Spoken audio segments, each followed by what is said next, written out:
వాస్తుశాస్త్రం ప్రకారం బీరువా ఎటు ఉండాలి?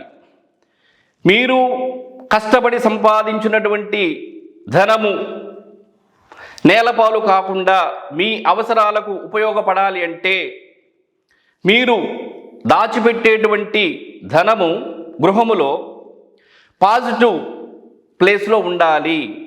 ఆ పాజిటివ్ ప్లేస్ అంటే బీరువా కావచ్చు, లాకర్లు కావచ్చు, ధనానికి సంబంధించి సువర్ణము బంగారానికి సంబంధించి మీరు భద్రపరిచేటువంటి స్థలము ఏదైనా సరే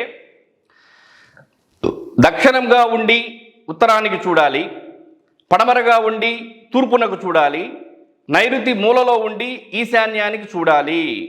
అలా పెడితే మీకేదో కోట్లు లక్షలు వస్తాయని కాదు, మీరు కష్టపడి సంపాదించినటువంటి ధనము ఏదైతే ఉందో అది నేలపాలు కాకుండా మీ అవసరాలకు ఉపయోగపడుతుంది.